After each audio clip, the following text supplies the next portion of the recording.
ঘুষ খাওয়ার চেয়ে শ্বশুরবাড়ি থাকা ভালো। বাড়ি আমি আইজি থাকার পরে আমার একজন কনস্টেবল দরকার ছিল ঢাকা শহরে কিছুদিনের জন্যে। আমি তাকে বদলি করতে পারবো না, কারণ তার বাড়ি ছিল ইকবাল ছিল তখন। বলে, স্যার এই বাড়ি তো ফরিদপুর, এটা করতে পারবো না, তো আপনাকে অন্যভাবে সাহায্য করে দিচ্ছি। তা কোনো আমলে ফরিদপুরে বাড়ি হলে ঝামেলা, কোনো আমলে বগুড়ায় বাড়ি হলে ঝামেলা, এইগুলো হলে তো ল এনফোর্সমেন্ট হবে না। দিস ইজ ট্রাইবালিজম, এবং অনেক অফিসাররা ভুগেছে। এবং আমি এখন বলবো, এখানে খোদাবক্স আছেন এখানে, এই যে যাদের প্রমোশন হয়নি আর যাদের এখন চাকরি অল্প সময় আছে, তাদের যদি 2 র্যাঙ্ক বেশি করে প্রমোশন দিতে হয়, দিয়ে দেওয়া বাঞ্ছনীয়। তার কারণ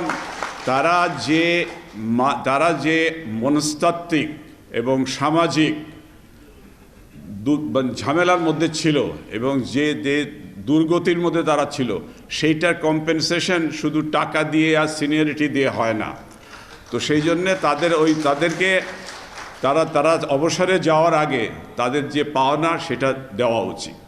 তো এখন আমার যে কথা হচ্ছে যে পুলিশের সঙ্গে জনগণের সম্পর্কটা সাথে আমি দেখি ওই সঙ্গীতের একটা সম্পর্ক আছে এখানে। আমি ঠিক দেখে থাকি, আসিফ আকবর আছেন বোধহয় আজকে, হ্যাঁ বসেন, হ্যাঁ দেখলাম, আমার অপটিক্যাল চোখ ঠিক আছে কিনা। তো এখন সঙ্গীতে একটা আছে যে আরোহণ আর অবরোহণ, মানে ওই সারেগামা পাদানি আবার নিসাদা দিয়ে আসলে এটা অবরোহণ। তো পুলিশের সাথে জনগণের সম্পর্ক কিন্তু ধাওয়া পাল্টা ধাওয়া। তো এই সম্পর্ক আপনি যদি না বদলাতে পারেন, এটা বদলানোর হাত পুলিশের মধ্যে নাই। তো আমি শেষ দিকে অনেক কথা হয়ে গেছে, আমাকে জানি না ভয়ে আটকাচ্ছে কিনা, ভয় পাওয়ার কিছু নাই, আমি এমনি বন্ধ করে দিচ্ছি আর কি। তো আপনার দুর্নীতির কথা চিন্তা করতে হবে।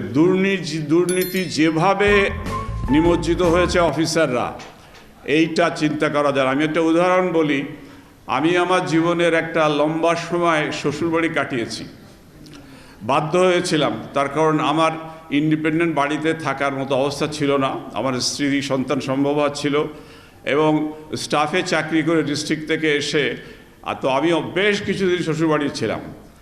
তো মন খারাপ থাকতো বোধহয়, কারণ এই সমাজে তো এটা বাঞ্ছনীয় না। তো আমাদের খুব সিনিয়র একজন আইজি, যিনি পাকিস্তান আমলের, উনি একদিন বলে, কি এই মন টন খারাপ নাকি? তাই কি শ্বশুরবাড়ি থাকো এই জন্যে? তারপর আমার, আরে মিয়া আসো, তোমার লিস্ট দেখাই আমি কতজনের শ্বশুরবাড়ি ছিল, শ্বশুরবাড়ি থাকা এবং তারা আইজি হয়েছিল, তুমি আইজি হইবা। তারপরে বলল যে ঘুষ খাওয়ার চেয়ে শ্বশুরবাড়ি থাকা ভালো। তো এখন আমি এইটার উদাহরণ আর একটা বলি, এটা পরে হলো কি, খুব স্মার্ট অফিসার, সে রিটায়ার করে চলে গেছে।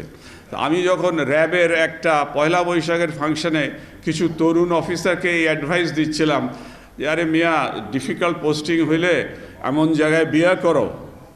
আমি ইয়াং অফিসারদের বলতাম যে যারা প্রেম করনি বা বিবাহিত তারা বাদে, যারা বিয়ে করবা একটু দেখে করো যে ঢাকায় শ্বশুরবাড়ি আছে, এরকম জায়গায় বিয়ে করো, so that you can stay there আর কি।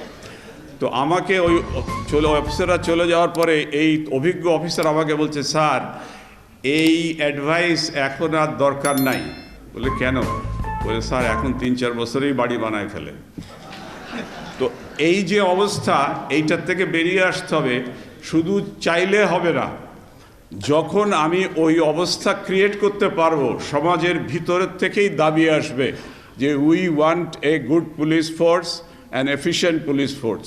আমি বললে ওই ঘোষ নিজের দই বা ঘোল ভালো বলবে, কিন্তু লোকে এর দাবি, এটার পিছনে সমর্থন আসবে না। সমর্থন আসবে তখন যখন আমি কাজ করে দেখাতে পারবো।